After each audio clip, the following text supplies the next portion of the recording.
And we're going to see this a lot from Marcusy in plural, Marci, going forward. What a fucking prick. Hi guys, welcome back to the Butterfly Effect podcast. I'm your host Liam. I'm joined as always by Jack. What's up, guys? And this is part 6 of 8 of the Detroit Become Human series.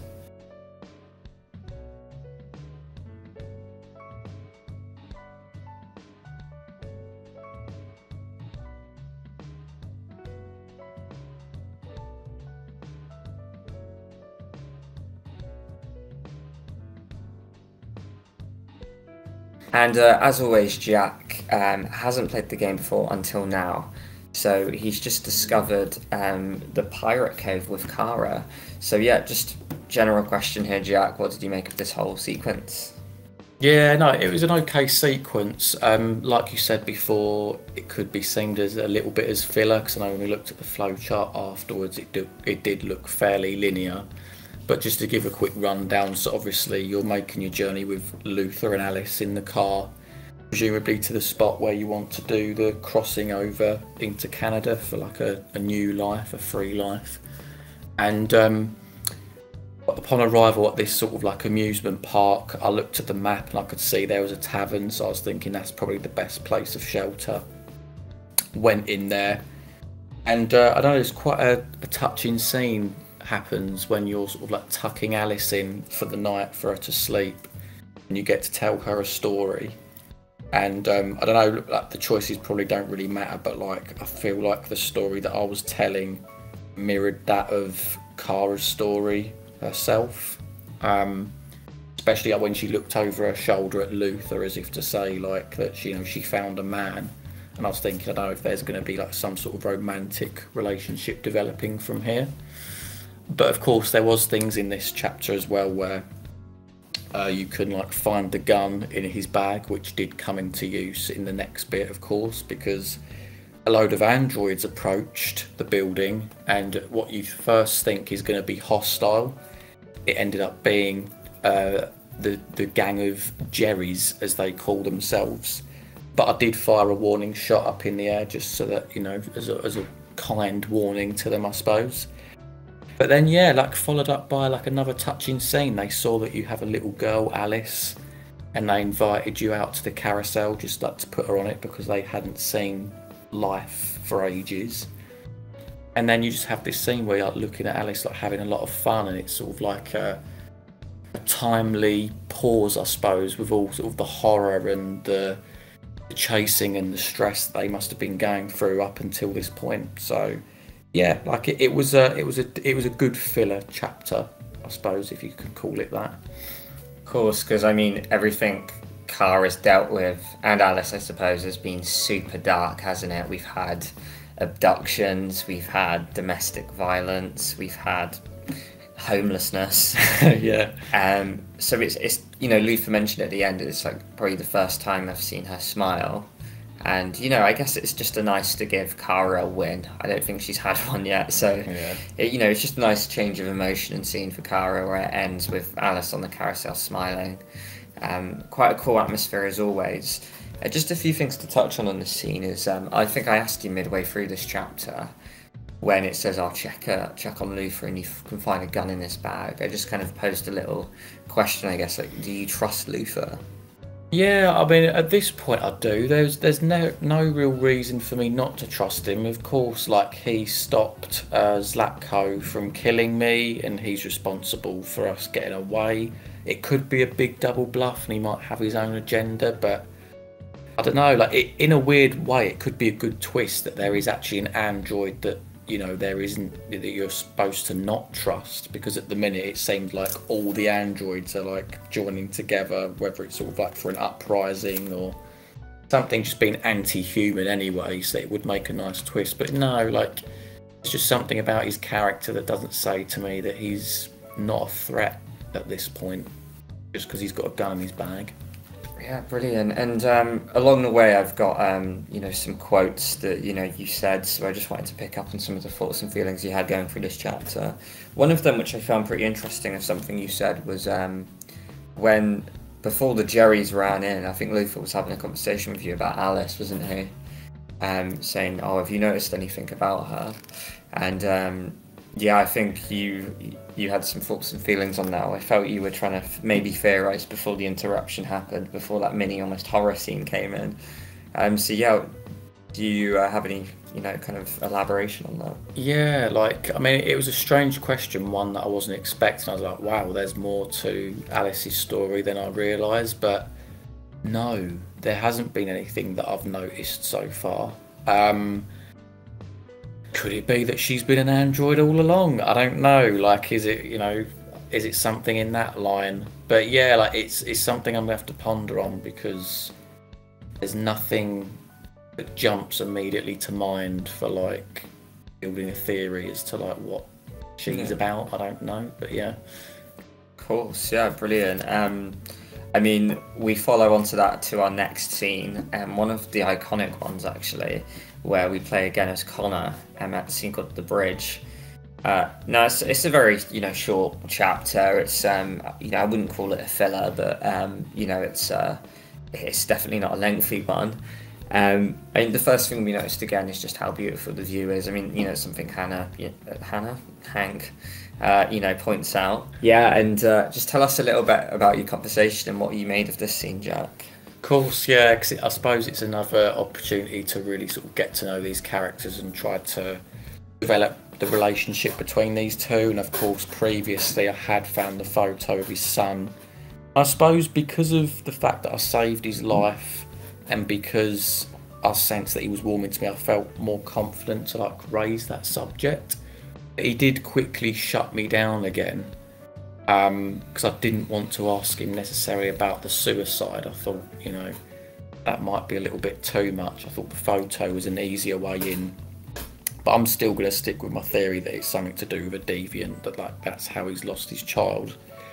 And yeah, like, I don't know, there was sort of a mixed bag in this bit for me. I remember there was moments where he was, willing to respond to me, and other times he was shutting me down, and he was asking Connor about his own view on his own existence. Is there an android heaven? What happens after death? And he's asking like all these questions, and again, it's just drawing parallels between like humans and androids. And then he pulls a gun out on you, and I was thinking, oh damn, like he's really trying to go to quite extreme lengths to prove his point. And there was a few options that come up, and if I remember rightly, I just tried to stay neutral the whole time. I didn't want to go inflammatory and be cold. I didn't want to be negative, but I didn't want to be necessarily positive either. I was like, I'm going to stick somewhere in the middle. And I think that fared well for me, because he then just sort of like tutted and dropped his gun, and then obviously like the scene come to an end. But as I understand, he can shoot Connor in this scene, which I found really surprising. Yeah, I wonder if the flowcharts are a good thing or a bad thing, because on one hand I like the fact that, like I say, it's the open restaurant, the open kitchen analogy, where I like the fact that they're not shy to show you how wide and how deep the kind of branches actually are. However, I wonder if that's something that's maybe spoilery to sort of show you all this could have happened, which could potentially build your theories in the long run. But nonetheless, yeah, I mean, were you surprised to learn that Connor could have died there? No, very, because like I say, I feel like it's really got to the point in the story where I expected Hank and Connor to come together and start to understand one another more. So like the fact that was a possibility, I was like, oh wow. Like, also I wonder as well, does previous choices factor into it? Like, is it because that I saved Hank earlier? Like, if I didn't save him, would that negatively impact the relationship? Or is it literally just some choices in this particular scene, and he can still kill you regardless? So, of course. Okay, yeah, brilliant. I mean, are we happy to move on to Marcus? Yeah, go for it. So, I mean, this is probably the biggest section we'll talk about this chapter. It's a pretty mammoth one. We're on the Stratford Tower with Marcus. So already, the first thing you commented on, mate, was just the cinematic action feel with the opener. of Marcus talking about his plan almost as it's being executed at the same time with this really epic score over it.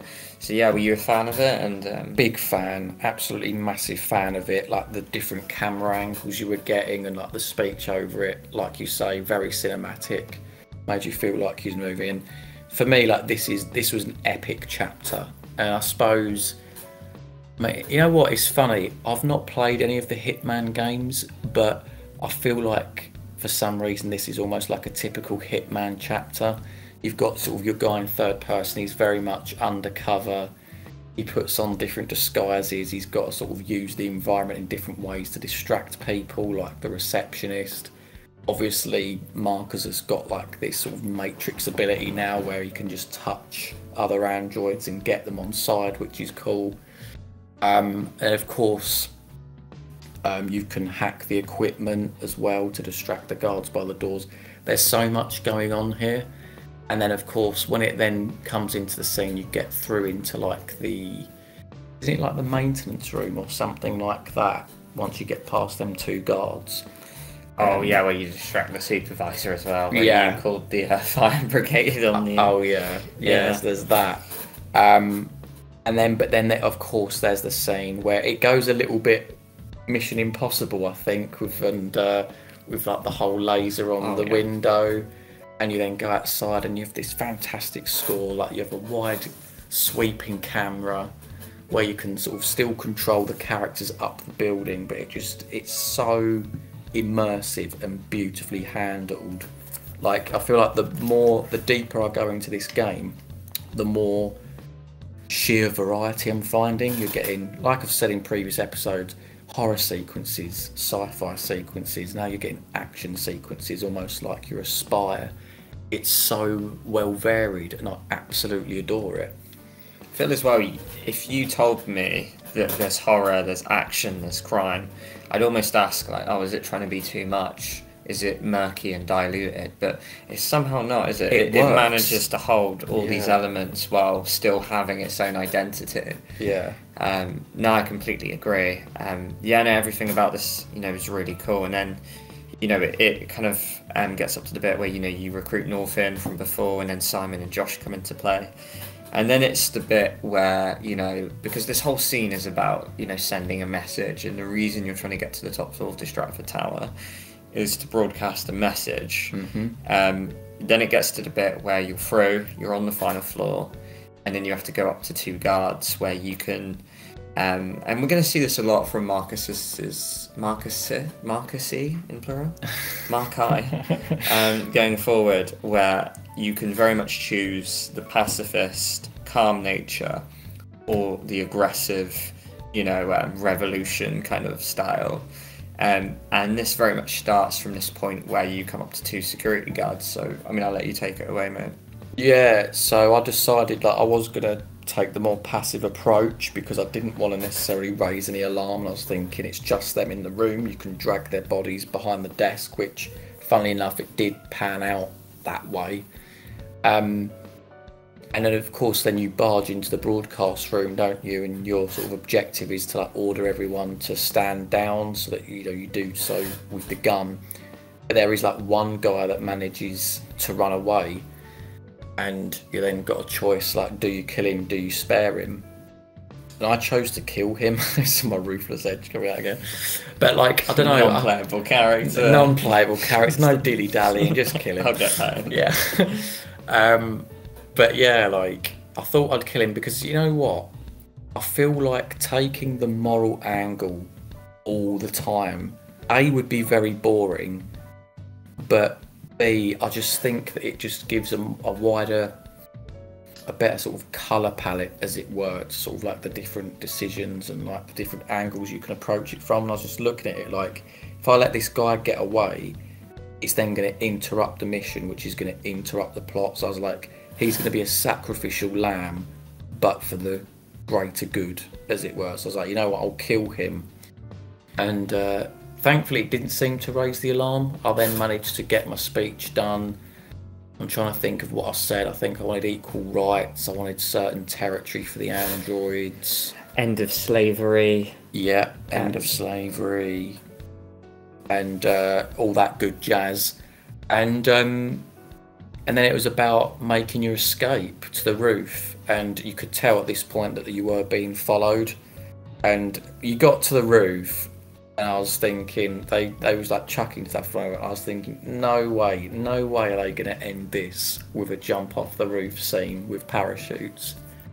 And sure enough, you have the police barging there taking shots at you, and you run off and jump. I was actually expecting like a QTE there, like a hit X or something, like just in case, like they might have, if you fucked it up, they might have like shot your parachute or something. You like or your parachute gets tangled. Yeah, exactly. Collapse. Yeah, exactly. Yeah, but it didn't, and you have like this brilliant cutscene where you're like flying through the air, and it's cutting to the media, and it's saying what's happening in the news, and it's relaying like all of your choices.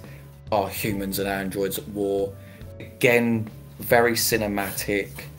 And I'm running out of ways of like how to praise this game, because it's captured my imagination, and I think because it's so different from what we've covered so far on the channel, both thematically but the gameplay mechanics and things as well, that it feels like a breath of fresh air.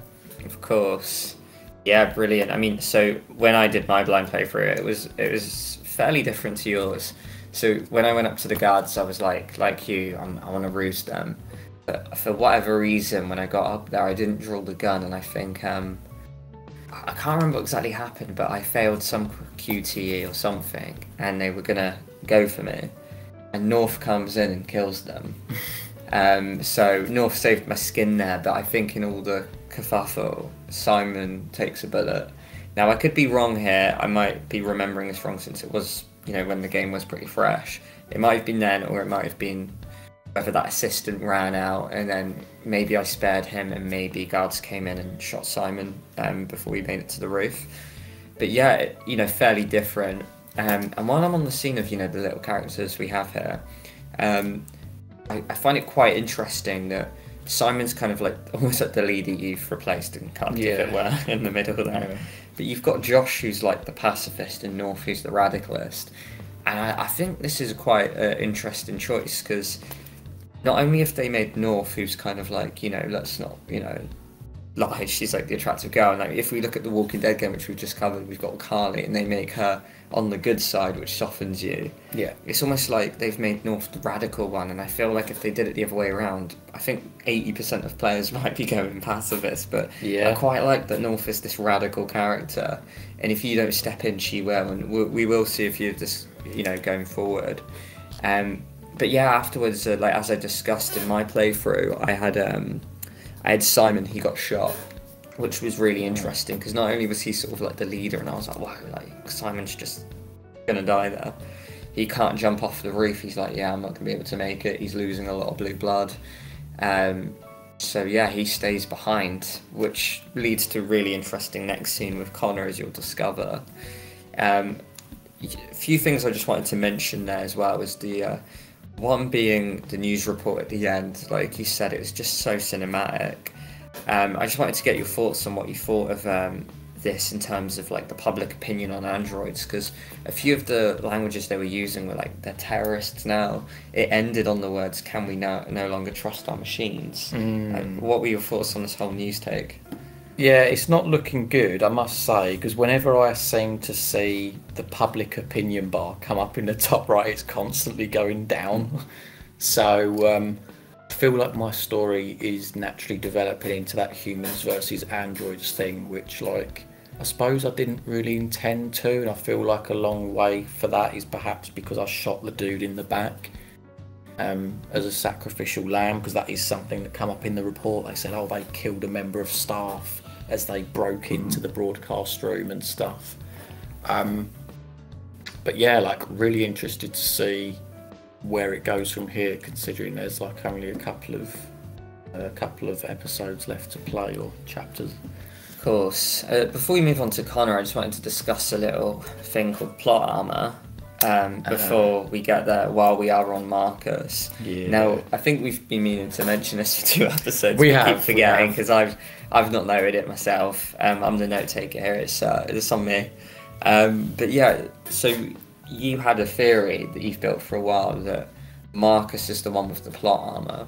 And I guess it makes sense because we know, and the flowchart's just consistently telling you that Kara can die here, Connor can die here. So yeah, I mean, is this your thoughts just constantly that Marcus can't die? It is, yeah. Like a lot of his chapters are fairly linear. You think of like when he's doing the graffiti and he meets Jericho, he can't really die. Because if he did die, you wouldn't have any of the sequences we just covered.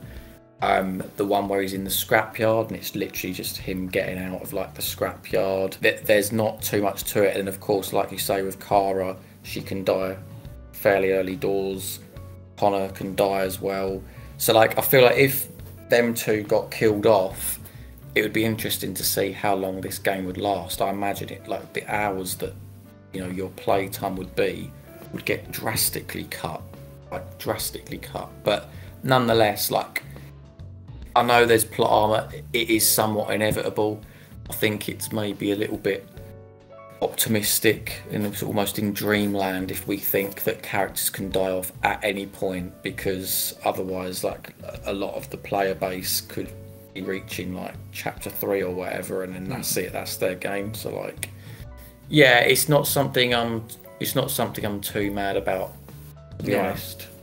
Yeah, no, definitely be an interesting one looking forward, especially when I reveal at the end exactly how it is, because it's like, for example, when I showed you Until Dawn for the first time and I knew exactly who could live and who could die, and it's like, I'm not going to tell you because it can ruin it, and the blind playthrough is so brilliant when you don't quite know the specifics, but it is quite amazing and it'll be really interesting for you to find out when we get there. But we move on to Connor, our final scene. It starts with another Zen garden scene where you're rowing with Amanda, and she's almost getting more and more angry and impatient with you, isn't she? Because she seems completely dedicated to the investigation, and she even quoted, "You seem lost, Connor." Yeah. What did you think about this, and also what did you think about her mentioning that she might have to replace you if you're not making any more progress? Yeah, well, I don't know, these whole Zen garden scenes are just a little bit confusing to me. I remember when I first saw the first one, I was thinking, this is happening in the real world. Since then, though, I'm starting to think, is it part of Connor's programming? Is this like the new software that's somehow infiltrated? Is this something to do with RA9? And yeah, she was pretty pissed that I didn't catch the Deviant before. Is this like an anti-RA9 thing? Is there like two factions going up against one another? I don't know. In terms of her replacing me, I mean, given how this chapter ends, like, it could be that she's looking for a replacement pretty ASAP. But yeah, like, I don't know. Like, the way I responded to it at the time was, look, I'm confident I'll complete the mission. And I'm determined to, get the mission done and, keep your faith in me, basically. Of course. So we'll get to our final chapter now of this episode, Public Enemy. So this is the one where essentially Connor just goes to the Stratford Tower and retraces Marcus' footsteps.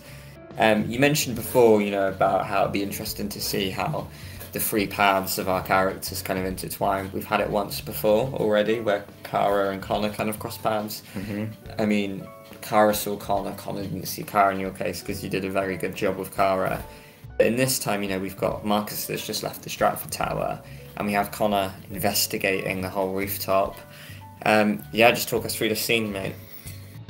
Yeah, of course. So the first thing you do really is you approach the dead body, or like in my case anyway, the body of the guy that I shot in the back. And I think you have like a couple of like an analysis moment where you get to scan the body, and of course you can go into the broadcast room and watch the broadcast again.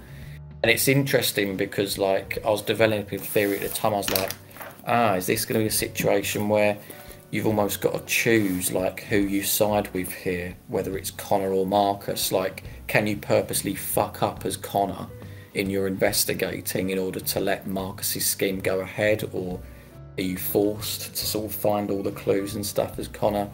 I did go ahead and find everything, at least I think I found everything. But there was a particular moment where Connor's looking at Marcus's speech, and you get to scan the speech. You get to find like the the iris and like the optic nerve or something of the eye. You can also find out the identity of the android, that being Marcus. Hank comes up to you and he says, "Oh, have you found anything?"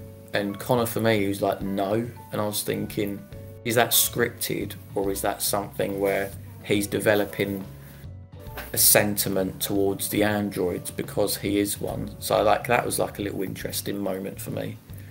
But yeah, like obviously you can move up to the rooftop, you can find some more bits and pieces up there, like the gun and the bags, of course, and obviously like see how they like jumped off the rooftop and stuff.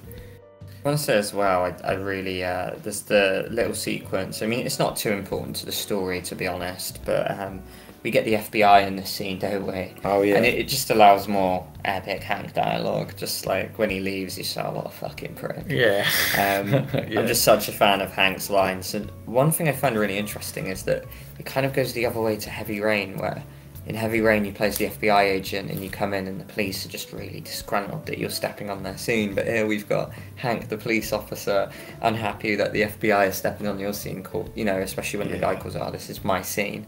So yeah, just a little bit of interesting kind of, comparisons there to its former game. But yeah, obviously, like you say, the rooftop inspection, you kind of get a little out of that, just in terms of how many numbers there were, where they jumped off of, and you just sort of see the gun and stuff, don't you? There's not too much that's interesting here, really. Yeah. But I guess the conclusion of the chapter gets interesting. There's sort of two sections, really, and it starts with the break room, where there's the 3 deviants, and you conclude that, someone had to have let them get out because they're on security duty or whatever. What did you make of this whole interrogation section, mate? Yeah, no, again, quite tense. I mean, I've pretty much learned at this point that, like, in order to get the deviant to reveal its nature, you have to, like, aggravate it, you have to threaten it, whether it's physically, mentally, shouting. So, like, as soon as those options were coming up, I was choosing the violent option, and I was, like, threatening, and I was going between all 3 of them. And then I did choose the middle one, and then it just broke out into a fight scene. And let's face it, like, this thing, it handed my arse to me, really, because I think he ripped out, like, the quote-unquote heart of the android, like the sort of centre unit that powers it, tosses it across the room, and he also, like, stabs my hand into, like, the desk. And again, like, it's sort of, I've had this a couple of times now, especially harking back to the moment when you're playing as Kara and she's tied up and you've got to look around for things to do. And like, I kicked something away, I called out to Hank and nothing was happening. You have this timer on your screen that he's going to die out, and it ends up that you have to, like, take the knife out of your hand, and then that enables you to, like, crawl across the floor in order to grab the unit and fit it back in. And having achieved that, you then run out into the corridor, and of course the deviant is escaping, and you then presented with a choice. I don't know how many choices there were, I think there must be like 2 or 3.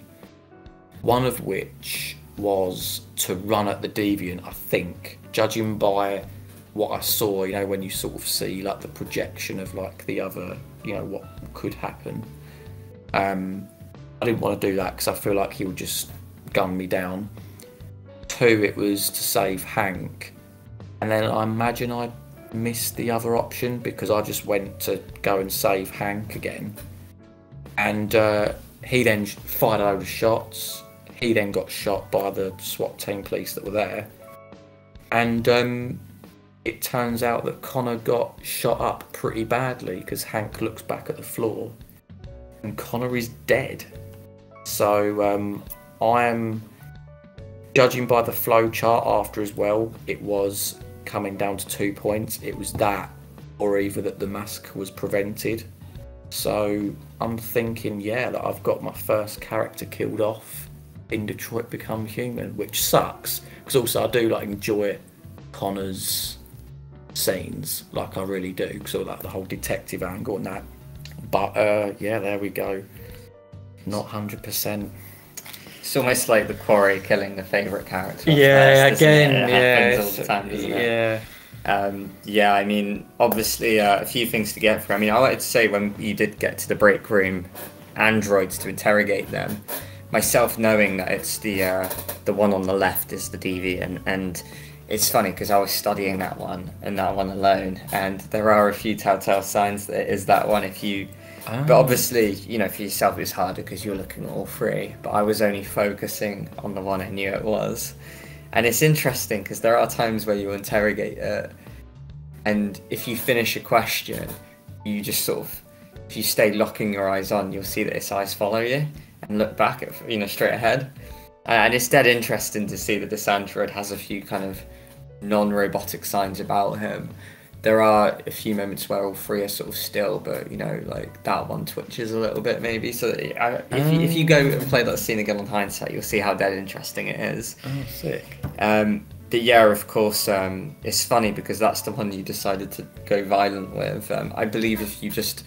I think I did a second playthrough where I went to the one I knew it was and just only bullied him, and he breaks so easy. I think it depends how many times you know, dish sort of, you know, dialogue to that one android. Oh, right. But yeah, you did well to, you know, obviously put your unit back in. And then obviously, yeah, quite a sad ending. I mean, it's one of those where it's really difficult to get a perfect playthrough. Connor is such a hard character to keep alive because, I mean, you've seen the flowcharts, you know how many times he can die. Yeah. You got to the 24th of 32 chapters, so, you know, he lasted pretty far, and I know a lot of people have killed him off dead earlier.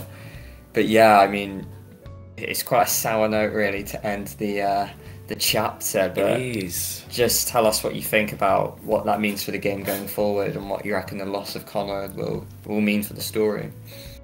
It's dead interesting because, like, in my prediction was that he would, like, slowly start to sympathise with the androids, but it didn't seem to really be progressing that way from what I could gather, apart from the moment where he held the information back from Hank. So I suppose the middle ground in Connor has been eliminated now, because he was the one that could seem to sympathise with androids and humans, which again just sort of sets the polarising humans versus androids thing off with one another. Hank hasn't got that figure around him now that's going to try and keep him calm and sort of, like, you know, objective and sort of not see the bad in androids all the time. So it'll be interesting to see how Hank deals with his death, whether it's with any remorse about how he treated him or whether he just doesn't give a shit. So yeah, like, it does suck though, because obviously I'm going to be playing less of the game, but there we go, got to rock on. Yeah, so, I mean, that's the end of the chapter, guys. Ended on a bit of a sour note. Jack's first character is dead.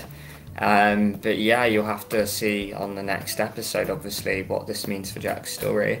We'll come back with you with more Detroit Become Human content for the penultimate episode of our series in Jack's Blind Playthrough analysis. Thank you very much for joining us, guys, and we'll see you in the next one. See you in the next one, guys.